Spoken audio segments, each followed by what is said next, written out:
Hello and welcome to Creativity Uncovered. My name is Abby Gatling and I am on a journey to uncover how everyday people find inspiration, get inventive and open their imagination. I'm basically on a journey to find out how people use creative solutions at home, work, play and everything in between. And by the end of this podcast, I hope that you'll be armed with a whole suite of tried and tested ways to summon creativity the next time that you need it.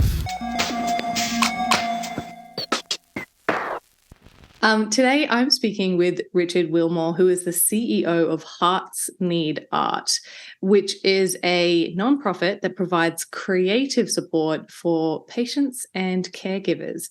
I'm really interested to find out exactly, what Hearts Meet Art do and find out what the link is between arts and healthcare. So welcome, Richard. Hi, Abby. Thanks so much for joining me. What time is it where you are now? It is 8:01 in the PM. Oh, not too late. Not awful, late. Yes. Yeah. What time is it there? 10 a.m. So nice. Wow. A very respectable time. I think last time it was like the middle of the night when I was talking to you. So anyway, the joys of international podcasting. So I am excited about our conversation today, but I thought we should start off because I've not really come across an organization that does what you guys do. So let's start there. What does Hearts Need Art do exactly? Sure. It's actually very simple. We hire creatives. Right now, we have a team of visual artists, musicians, and writers, and we train them to go into hospital settings and work with the adult patients and the healthcare staff to just provide them moments of creativity. Does that mean that they sort of like perform their creative pieces, or do they teach people, or what do they do? The answer is yes, all of that. So they can, for musicians, they can request songs. A patient can request songs and the musician will play it. They can learn how to play the ukulele or the guitar. We have keyboards, kind of whatever the musician performs with, their instrument is what we provide. With visual art, they can learn how to paint or draw, or we can do stuff like paint their hospital room windows. A lot of people that we work with are there for a long time, and so it gives them an opportunity to kind of create their own unique space in their hospital rooms and make it a little more personal. Oh, a bit more bright. And this is just with adults, isn't it? Yes. Yeah, we work with young adults. 16 to 116 is our age range. That's very inclusive. I love that. Yes. I feel like there's something here in Brisbane that's like for kids. They go and they do like kids performances and stuff like that, but I've never heard of it for adults. I think that's really wonderful. Yeah, a lot of them are kid-centric, and you go into a kids' hospital and, it's like an amusement park, at least here in the States. And so that was a void that the founder saw was, adults also need that as well, and there's nothing for them to do. And some of the people we work with are in the hospital for months at a time, and some are never going to leave the hospital. That's where they're going to die, and they know that. And so to give them kind of that space has been really, really beautiful to watch. Fantastic. And how do you connect with these patients and caregivers? A couple different ways. So we can literally just knock on doors. And we also work with the nurses at the nurses station to see who they recommend we go to or maybe don't go to if someone's about to go to surgery or having a bad day. And may not be in the mood to do it. So kind of both. We work with the healthcare teams and we just kind of cold call and knock on doors and see who wants to play with us. Oh, that's cool. Okay, so you don't have to pre-book. That's great. Yeah, sometimes people do. We have like a phone number in the hospitals where sometimes we'll get text messages like, "Hey, I'm in room 16. Can you bring a musician next time you're in?" So kind of that does happen sometimes. Oh, right. So you're going regularly enough that people know to expect you and look forward to you coming there. Yeah, we're in 10 different hospitals right now. Some are 1 day a week and some are 5 or 6 days a week. So we become pretty familiar faces around some of the hospitals. Wow, 5 or 6 days a week. How do you get enough creatives to be involved in that? Luckily, we have, knock on wood, never had a problem when we put out a call for any type of artist or creative. It turns out a lot of people love to do it, and are professionals at it. They're just not, able to do it full time. So we do really look for professional people who have studied it, who have taught it for a long time, because we do want to provide, a caliber of excellence when we're working with patients. But in order to be on the patient side, you don't even ever have to have had a paintbrush in your hand before to work with us. Oh, I love that. It's so inclusive, age-wise and ability-wise. Yeah, there's no test you have to take in order to hang out with us.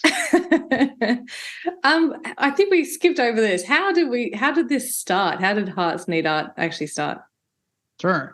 It started in 2016 by a childhood leukemia survivor. She had moved to San Antonio, Texas, as an adult and was volunteering at a local hospital. She's a trained singer, so she was going in like once a month to sing to patients. And the more she did it, the more they wanted her to come. And she could only do so much herself, so she started the nonprofit in 2016. And had a small group. We were on one floor in one hospital in San Antonio, and we are now in 10 different hospitals, 8 in San Antonio and 2 virtually around the country. Wow, how do the virtual ones work? That came about during the pandemic. So we were all in person up until then, and we were one of the first arts and health organizations to provide virtual services just like this, like jumping on Zoom and teaching people this way and playing games and live music virtually. And so we were getting calls from different hospitals around the country who had support groups that were meeting in person, but now had to meet virtually and had no idea what to do with a Zoom room full of people. So we jumped in and started teaching people art and music online. Is it hard to translate art into a Zoom call? It's almost like, do you have like those sip and paint places? Do you know what those yeah. are? Yeah. So it's kind of like that, where it's very like step one is this, and we have multiple screens. Like there's the facilitator has a screen so you can see them, but they have another camera pointing at the project that they're doing. So they're teaching you step by step how to do it. Oh, okay. And the hospital already has all the materials ready to go. Yes. Yeah. So we would work with them, kind of give them what the project was going to be, and they would make sure all of their patients had the correct supplies. Oh, sounds very organized. And how did you get involved with this? So I used to host a talk show. I hosted a talk show for 6 years, and I met the founder of Hearts Need Art at a theater one night, and had her on my show.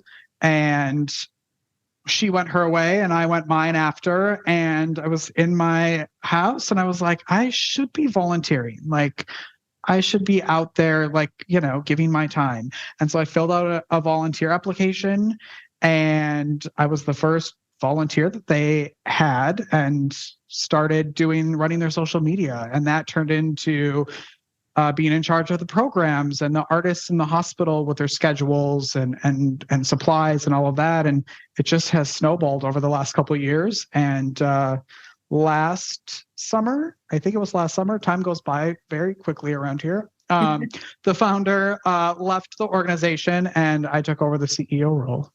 Wow. Congrats. And can I go back a little bit? What was that need to feel like you needed to volunteer? What was that? So it turned out I was kind of doing arts and health for myself before I knew what it was. Like, I didn't know what arts and health was, but I had always been around creative people, and I loved art and I loved live music, and I knew that it always put me in a really good mood. Or if I was in a bad mood, you have that song that you go to when you're in a bad mood. And when I found out about the organization, I thought, oh, this is what I've been doing my entire life, but I didn't even know it. So my dad was in the hospital for a very long time when I was a kid, and I thought, I wish we had access to something like this while he was in the hospital, so we had something else to do besides sit around and stare at each other and talk about why you're in the hospital. And so that's really why I chose Hearts Need Art to start volunteering for, because I really felt a connection to it. Yeah, that's great. I love it when you can align your interests with something that does good for the world. What is the link between arts and healthcare and healing? So we do surveys with patients, and we see that oftentimes they forget about their pain when they're interacting with us, when they're performing or painting, or they're listening to music and singing along. So hospitals are finding that they're using their call buttons less, and they're having to administer less pain medication. Oftentimes they will bring us in if maybe a patient is not in the best mood and is not very compliant. We've had it where a patient will not shower in the hospital because they just don't want to. They're over it. And we come in and suddenly their mood shifts, and suddenly they're not just a sick patient. They're a human being again who can listen to live music and create and express themselves. And they start actually doing what they're supposed to be doing in a hospital. And what I always think of it like when you wake up in the morning, your alarm goes off, you put on the song you want to hear that's going to put you in a good mood and wake you up. And, that's also arts and health. That's putting you in that mood. It's a shift change. It's a mood change. So we see a lot of that in the hospital. Yeah. I wonder what that is. Like, what is it about arts that taps into your mood change? Is there any research behind that? Yeah, there's a ton of research. I'm not smart enough to spit it all out at you. But there's a ton. Yeah, there is a ton of research based around that, and it goes back, centuries. Art has been around forever, and I always think about also when the pandemic happened, and everything shut down, but we were still, there were museums that were giving away virtual memberships online, and everyone was outside singing to each other on their balconies. And it's really about connection. It's really what the arts do, and it connects you to other people, and it connects you to yourself and your feelings. And that's, I think, really where the power comes in. Oh, yeah. Art is a connector, isn't it? And I suppose you've got your creatives going into these spaces. They don't know the patients, yet they almost instantly seem to form a bond with the patient through their art. Exactly. Yeah. Sometimes we don't even know their names.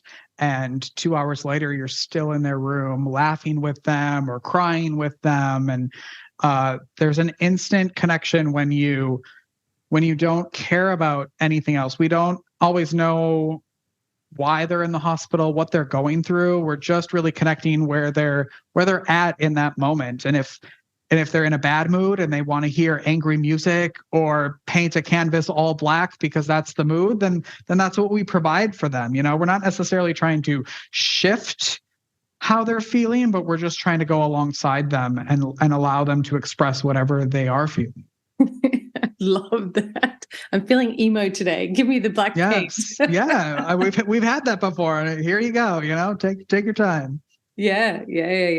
And do any of the healthcare workers get involved, or what are their thoughts on this?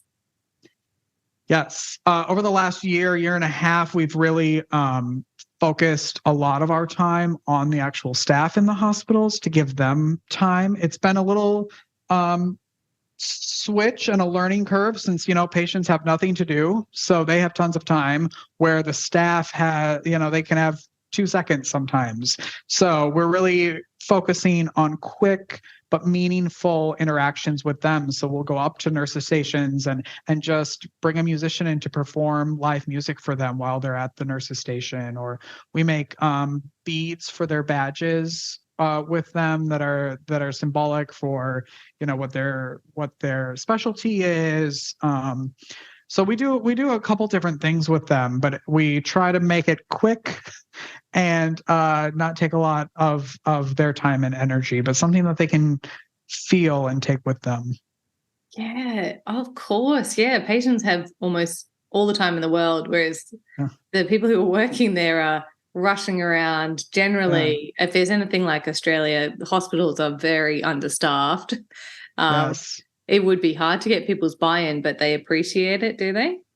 Yes, they love it. It gives them a break when we're in a patient's room. It kind of, like they know they're being taken care of in a different way, and that if a nurse is needed, we'll obviously call them in. But it's also fun when a nurse does come in and we're playing the ukulele, and they're like, "Oh, I know how to play the ukulele." Like, you have that connection then between the patient and the staff member.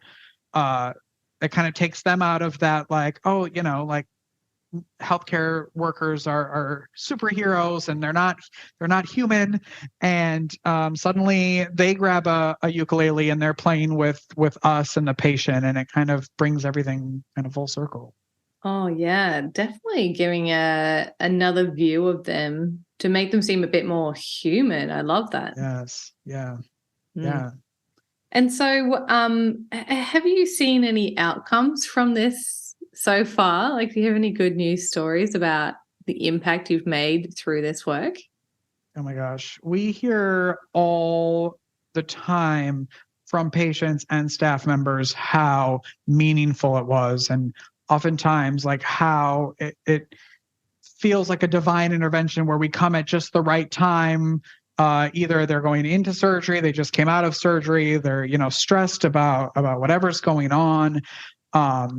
And we see a lot of tears of gratitude when we walk in, because it's oftentimes unexpected. You don't necessarily think you're going to go into the hospital and suddenly a musician's going to show up with a keyboard and want to perform for you.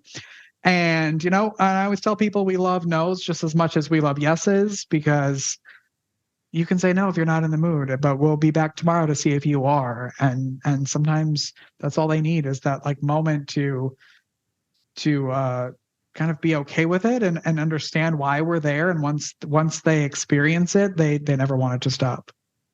I love that. Say no, but we will come back. Yes. I always tell people that I'll be back tomorrow to bother you, so don't go anywhere. Yeah.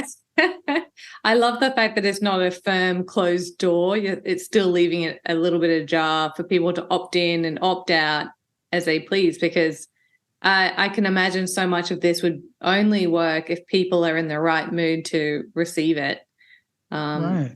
Yeah. And it's also finding like what art form you connect with. So just because you don't want to paint or draw, like maybe you want live music, so we bring in a musician for you. So it's also giving them some choice. When you're in a hospital, you don't have the opportunity to really say no or make choices while you're in there. You're just there fighting for your life, and we provide an opportunity to do what you want to do. That's cool. And have you had any learning experiences or iterations of this along the way that perhaps other people can take from this if they're trying to implement something similar in their own place?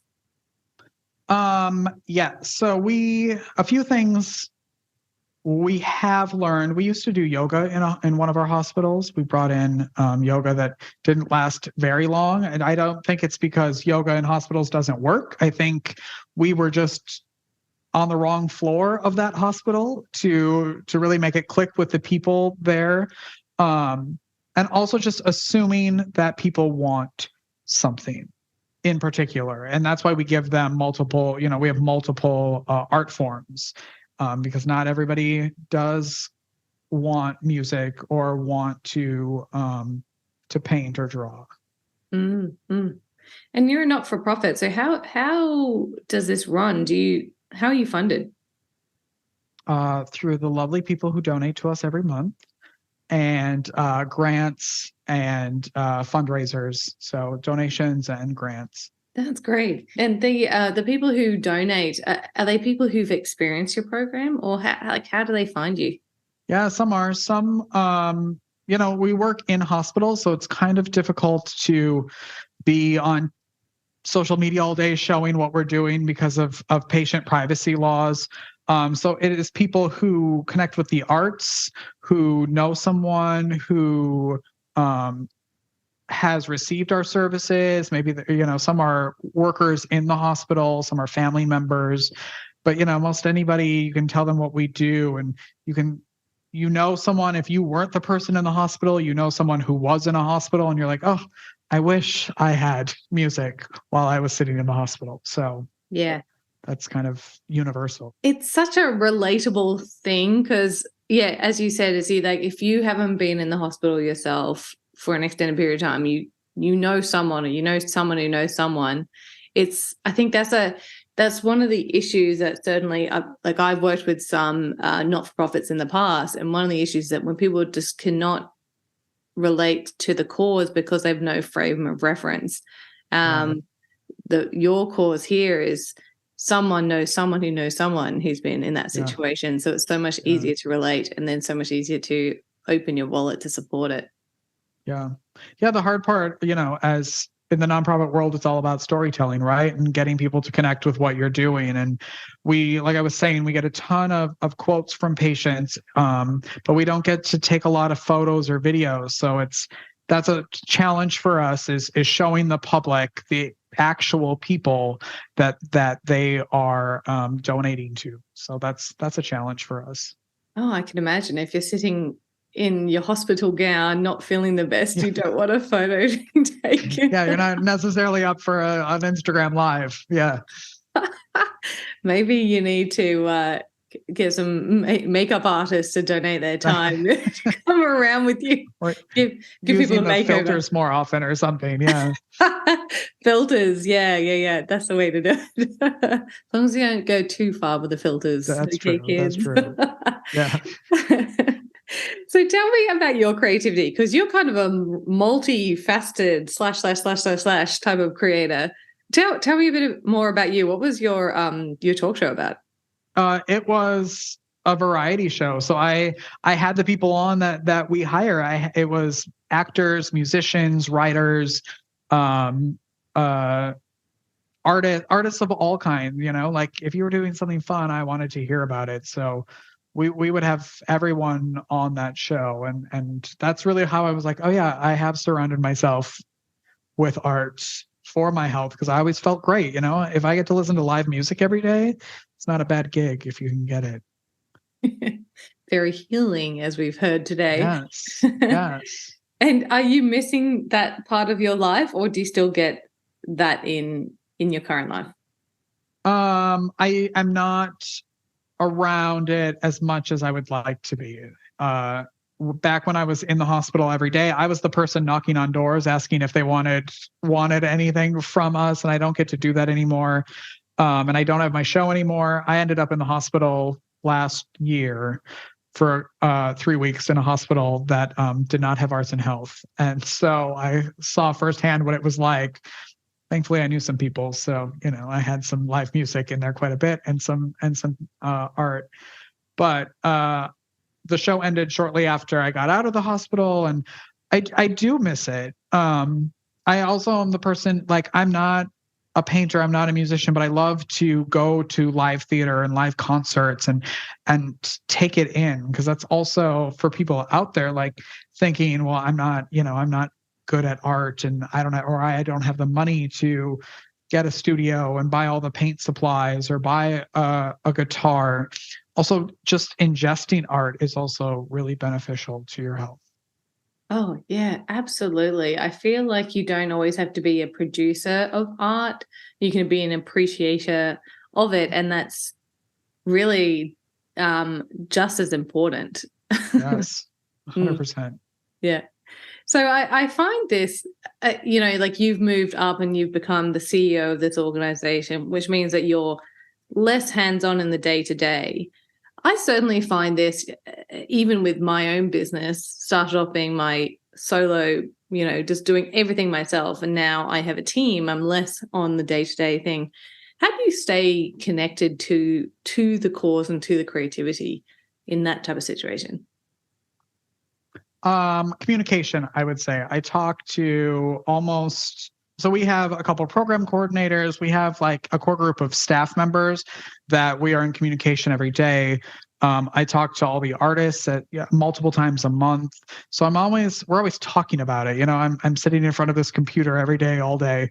So I'm still around it, but kind of removed from it a little bit. And I think that this organization has changed my life so much that I will always be connected to it. Do you have to try and find other ways outside of work to get that feel? Yeah, so I'm actually, like you were talking about having a team, I'm actually, I edit podcasts and videos and kind of produce shows outside of here. So I also love doing that. So outside of Hearts Need Art, that's also my creative side now that I'm not hosting or in the hospital. Okay, cool. So you still got your finger on the pulse, a couple of different things. I'm always doing something. Yes. I find you always have to, right? You can never stay still. You got to keep creating, right? But I love it. Yeah. Creating it used to be our hashtag. Oh, really? Creating it? Yeah. Yeah. Keep creating was a hashtag we used to use. Oh, great. Fantastic. Oh, well, thank you so much, Richard, for joining me. That was a really lovely conversation, and it's really great to hear about an organization that is doing such good. Do you have any plans to extend it elsewhere? I mean, our overall vision is that one day anybody who is admitted to a hospital gets a nurse, a doctor, and an artist. Like, that's our goal in life. I think it's going to take Hearts Need Art a while to do that. Maybe not arts and health as a field. So we've expanded a lot in the last year and a half. We were literally in 2 hospitals and we're now in 10. So we're working really hard on kind of perfecting what we do before we really get bigger and move out further than where we're currently at. But we love doing virtual stuff because that's a little bit easier, not as much staff and time and supplies are needed. So that's one way that we're kind of growing outside of just the local area that we're in. So if people want to get involved with Hearts Need Art or want to try and do something similar in their own country, can they reach out to you? Yeah. heartsneedart.org. Richard@heartsneedart.org is my email. I can give you my address if you want, whatever you need. I'm around. Yeah. I'll stick all that information in our show notes, but I'm sure there are people who we have a big listener base here in Australia and also in England. I'm sure there'll be people who are hearing this and going, that's exactly what we need. So I'm sure there'll be people. I mean, if I have to come to Australia to help, I'll gladly do it. I'm sure we can organize that. Okay, good. Fantastic. Well, thank you so much for that. I will definitely pop all the information about that in our show notes so everyone can find out more about the program. But thank you so much for joining me today. Thank you. Yeah. And thanks to everyone who's actually tuned in to listen to Creativity Uncovered. I really hope that this episode has inspired you. And as always, it helps you summon creativity the next time that you need it.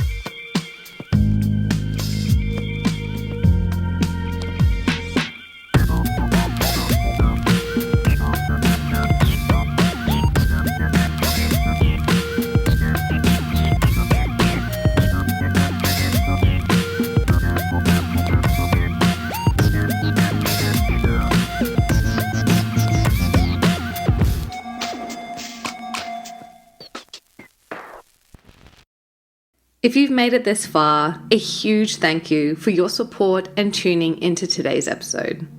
Creativity Uncovered has been lovingly recorded on the land of the Cubby Cubby people, and we pay our respect to elders past, present, and emerging. This podcast has been produced by my amazing team here at Crisp Communications, and the music you just heard was composed by James Gatling. If you liked this episode, please do share it around and help us on our mission to unlock more creativity in this world. You can also hit subscribe so you don't miss out on any new episode releases.